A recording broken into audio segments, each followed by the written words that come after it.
नमस्कार मंडळी, श्री स्वामी समर्थ. स्वागत आहे तुमचे माझ्या यूट्यूब चॅनलवरती. आजचा दिवस तुम्हाला खूप छान सुखाचा आनंदाचा जाओ हीच मी स्वामींच्या चरणी प्रार्थना करते आणि आज या नवीन व्हिडिओला सुरुवात करते.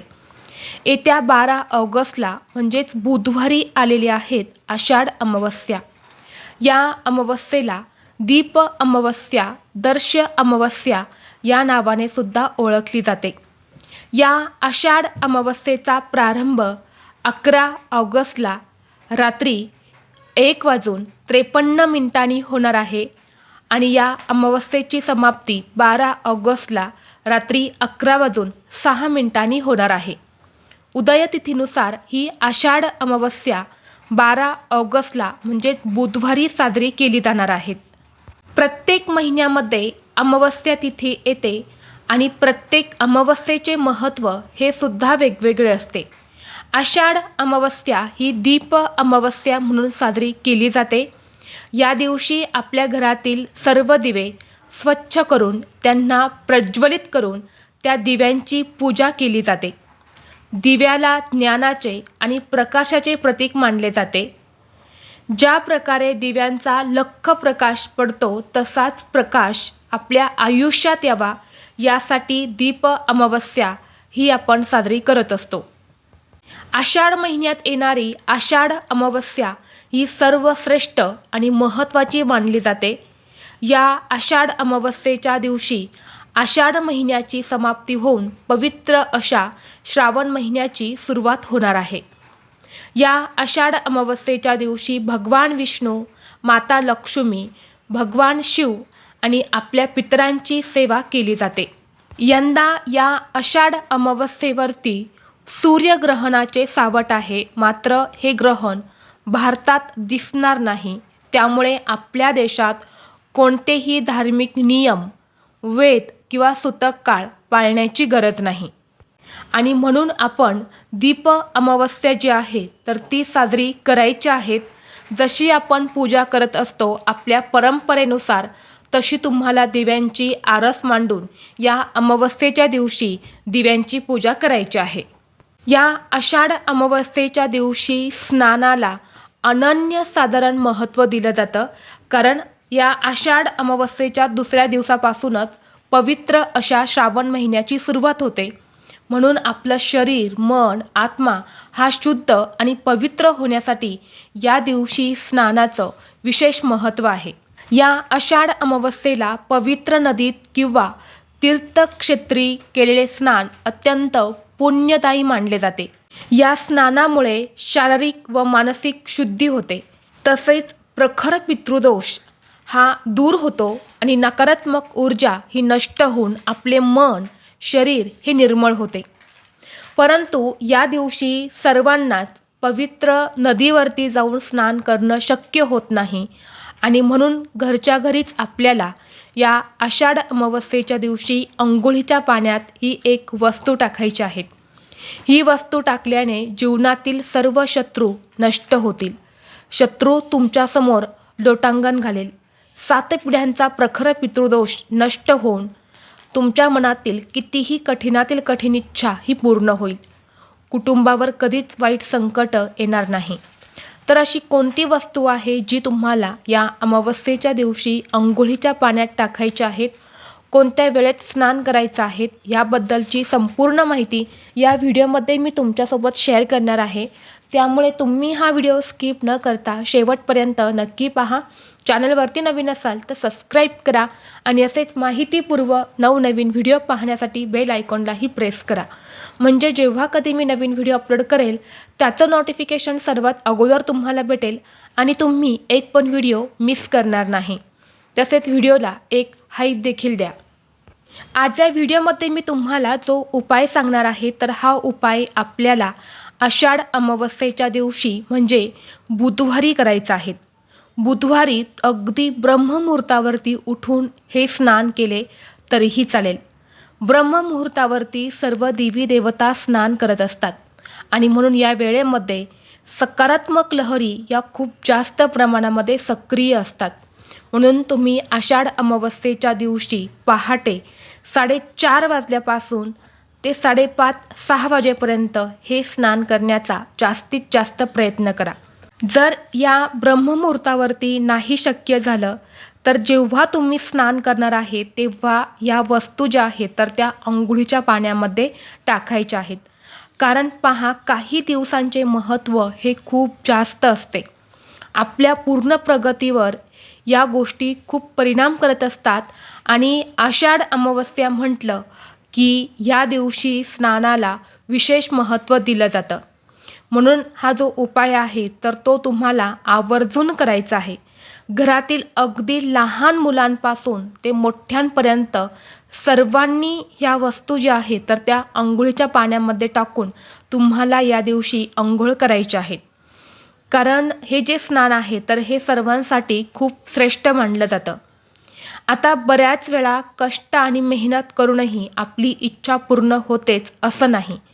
आणि म्हणून आपल्या कष्टाला, आपल्या मेहनतीला भरभरून यश मिळावं, आपल्या सर्व इच्छा मनोकामना ज्या आहेत तर त्या लवकरात लवकर पूर्ण व्हाव्यात, यासाठी हा जो उपाय आहे तर हा आपल्याला या दीप अमावस्येच्या दिवशी करायचा आहे. प्रत्येकाला वाटतं की आपल्या जीवनामध्ये भरपूर यश, संपत्ती, पैसा, सुख मिळावे, अशी आपली प्रत्येकाची इच्छा असते. माता लक्ष्मीची, भगवान कुबेरांची कृपादृष्टी ही सदैव आपल्यावरती राहावी, आपल्याला कधीही आर्थिक अडचणींचा सामना करावा लागू नये, आपल्या कष्टाला आणि मेहनतीला भरभरून यश मिळावं, यासाठी हा उपाय खूप जास्त प्रभावी मानला जातो. कारण बऱ्याच वेळा काय होतं की आपण फक्त कष्ट आणि मेहनत करत असतो, पण त्या कष्टाचं, त्या मेहनतीचं आपल्याला कुठलंही फळ जे आहे तर ते मिळत नाही. किंवा कष्ट आणि मेहनत करून आपल्याकडे पैसा आला तरी तो आपल्याकडे टिकत नाही. काही ना काही कारणाने तो पुन्हा आपल्याकडून निघून जातो. जर आपल्याला पितृदोष लागलेला असेल तर आपल्याला सतत पैशांच्या अडचणी ज्या आहेत तर त्या येत असतात. पैसा आला तरी तो काही ना काही कारणाने निघून जातो किंवा पैसे येण्याचे मार्ग जे आहेत तर ते सुद्धा बंद होत असतात.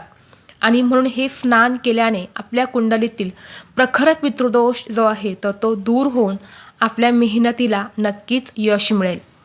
तसेच जर तुमच्या आयुष्यामध्ये एखादा शत्रू असेल, शत्रू हा गुपित आहे किंवा शत्रू हा तुमच्या समोर आहे, शत्रूचं नाव तुम्हाला माहीत आहे, जर एखादा शत्रू, एखादी व्यक्ती समोरून तुमच्याशी येऊन भांडण करत आहे, तुमच्याशी वाद घालत आहे किंवा गुपित शत्रू आहे जो तुमच्यावरती गुप्त वार करत आहे, तर अशा शत्रूमुळे जर तुमच्या जीवनात, तुमच्या घरात काही अडचणी येत असतील, शत्रूमुळे सतत तुम्हाला अडचणींचा सामना करावा लागत असेल किंवा शत्रूमुळे तुमची प्रगती थांबलेली असेल, तर हा उपाय तुम्ही नक्की करा.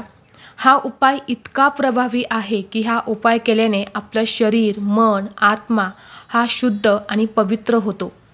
तसेच आपल्याला जर कुणाची नजरबाधा झालेली असेल, कोणी आपल्याला वाईट नजर लावलेली असेल किंवा काही नकारात्मक ऊर्जा आपल्यामध्ये असेल किंवा आपण बाहेर गेल्यावर एखाद्या व्यक्तीची वाईट नजर आपल्यावरती पडलेली असेल आणि अशा व्यक्तीची वाईट नजर जर आपल्याला लागलेली असेल, तर हे स्नान केल्याने सर्व नकारात्मक ऊर्जा किंवा नजरबाधा जी आहे तर ती दूर होते.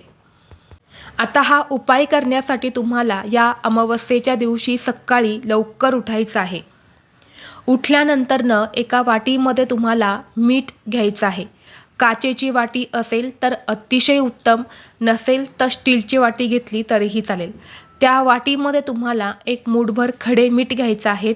खडे मीठ नसेल तर साधं मीठ घ्यायचं आहे, जे बारीक मीठ असतं ते. यानंतर ही मिठाची वाटी जी आहे तर ती आपल्याला आपल्या घरातील प्रत्येक व्यक्तीवरून डोक्यापासून ते खाली पायापर्यंत 3 वेळा उतरून घ्यायच्या आहेत. आणि यानंतर ही मिठाची वाटी जी आहे तर ती आपल्याला आपल्या अंघोळीच्या बाथरूममध्ये नेऊन ठेवायची आहेत. आणि घरातील प्रत्येक व्यक्ती जेव्हा अंघोळीसाठी जाईल तेव्हा त्या व्यक्तीला त्या वाटीतील एक चिमूटभर मीठ आपल्या स्वतःच्या अंघोळीच्या पाण्यामध्ये टाकायला सांगायचे आहेत. जेव्हा तुम्ही असे मीठ आपल्या अंघोळीच्या पाण्यात टाकतात तेव्हा बाहेरील नकारात्मक ऊर्जा ही नष्ट होते. यानंतर पुढची वस्तू आहे ते म्हणजे पंचगव्य किंवा गोमूत्र, 2पैकी तुमच्याकडे जे आहे तर ते सुद्धा थोडंसं अंघोळीच्या पाण्यात टाकायचं आहे. आपल्या शरीराची पवित्रता वाढवण्यासाठी आणि दोष निवारण्यासाठी आपल्याला थोडंसं गोमूत्र किंवा पंचगव्य टाकायचं आहे. यानंतर पुढची वस्तू आहे ते म्हणजे गंगाजल. आता आपण पवित्र गंगेवरती जाऊन स्नान करू शकत नाही, पण अंघोळीच्या पाण्यामध्ये आपल्याला गंगाजल जे आहे तर ते अवश्य टाकायचं आहे. या दिवशी गंगाजल अंघोळीच्या पाण्यात टाकल्याने पवित्र तीर्थ स्नानाचे पुण्य जे आहे तर ते मिळत असते. म्हणून जर तुमच्याकडे एखाद्या गंगेचं पाणी असेल, एखाद्या पवित्र नदीचं पाणी असेल तर ते पाणी तुम्ही अंघोळीच्या पाण्यामध्ये टाकू शकता.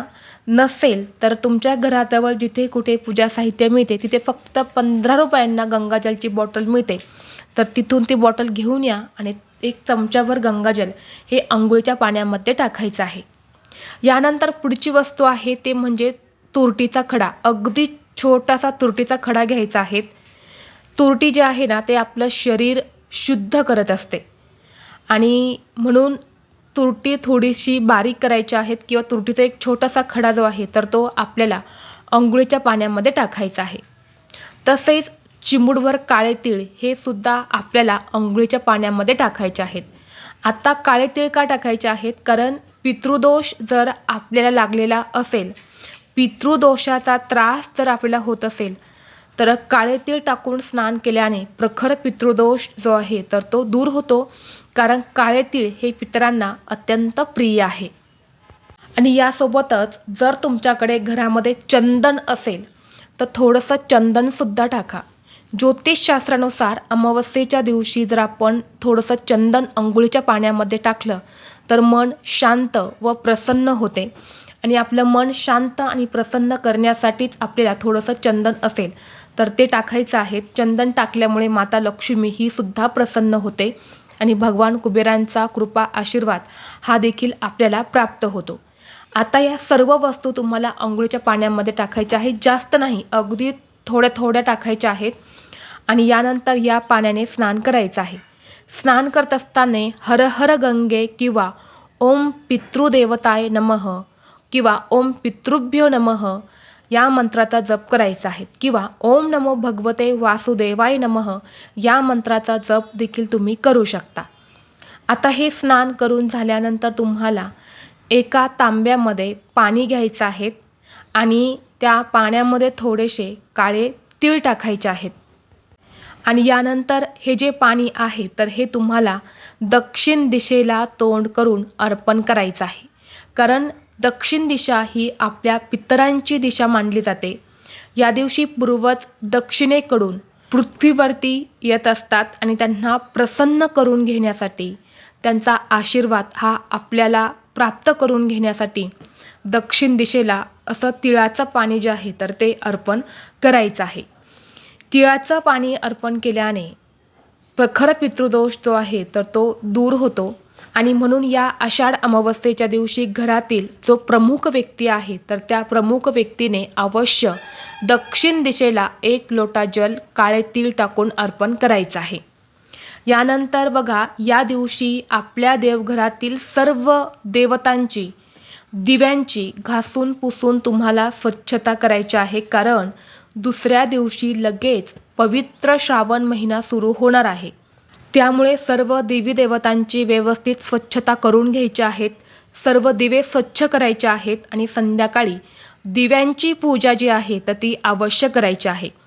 आता पूजा सकाळी केली तर चालेल का? तर हो, संध्याकाळी जर तुम्हाला शक्य नसेल तर सकाळीसुद्धा तुम्ही पूजा करू शकता. परंतु बघा, अमावस्येच्या दिवशी सगळीकडे पृथ्वीवरती अंधार असतो आणि म्हणून या आषाढ अमावस्येला सायंकाळीच दिव्यांची पूजा केली जाते. दिव्यांचा लख्ख प्रकाश जो आहे तर तो आपल्या घरात पडत असतो आणि हा जो प्रकाश असतो तर यामध्ये सकारात्मक लहरी या खूप जास्त प्रमाणामध्ये सक्रिय असतात. म्हणून बघा, तुम्ही संध्याकाळीच दिव्यांची पूजा करण्याचा जास्तीत जास्त प्रयत्न करा. त्याचबरोबर या आषाढ अमावस्येच्या दिवशी तुम्हाला एक खूप महत्त्वाची गोष्ट करायची आहे. तर या दिवशी तुम्हाला संपूर्ण दिवसभर आणि एक रात्रभर एक तेलाचा किंवा तुपाचा दिवा जो आहे तर तो आपल्या देवघरामध्ये अखंड लावायचा आहे. बघा, या दिवशी देवघरामध्ये अखंड दिवा लावणं खूप शुभ मानलं जातं. त्याचबरोबर या दिवशी दानाला सुद्धा खूप महत्त्व आहे. यथाशक्ती होईल ते दान करा. अगदी तुम्ही अन्नदान, वस्त्रदान किंवा तुम्ही इतर कुठलं दान केलं तरीही चालेल, परंतु दान जे आहे तर ते थोडंफार नक्की करा. तसेच या अमावस्येच्या दिवशी तुम्हाला सकाळी किंवा दुपारी, संध्याकाळी जेव्हा केव्हा शक्य होईल तेव्हा जवळपास मारुतीचं मंदिर असेल तर त्या मारुतीच्या मंदिरामध्ये जायचं आहे. मंदिरामध्ये थोडेसे काळे तीळ, थोडेसे काळे उडीद, एक नारळ आणि तेल जे आहे तर ते अवश्य अर्पण करायचं आहे. या दिवशी मारुतीची पूजा केल्याने बघा आपल्या आयुष्यातील जी काही संकटं आहेत, जी काही दुःख आहे तर ते कमी होतात. तसेच हा दिवस महादेवांना सुद्धा समर्पित आहे. महादेवाच्या मंदिरात जाऊन शिवलिंगावरती काळे तीळ जे आहे तर ते अवश्य अर्पण करा. कारण भगवान महादेव हे आपल्या पितरांचे देवता मानले जातात आणि म्हणून या दिवशी त्यांची पूजा करणे सुद्धा खूप जास्त शुभ मानले जाते. जर तुमच्या घरामध्ये सुतक असेल तर हे कोणतेही उपाय तुम्हाला करता येणार नाही.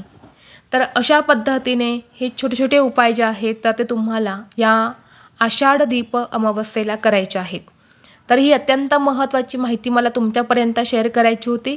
व्हिडिओ तुम्हाला आवडला तर लाईक करा, चॅनलवरती नवीन असाल तर सबस्क्राईब करा आणि हा व्हिडिओ आपल्या मित्रपरिवारासोबत जास्तीत जास्त शेअर करा. चला तर मग भेटू असंच पुढल्या एका नवीन व्हिडिओमध्ये. तोपर्यंत सर्वांना श्री स्वामी समर्थ.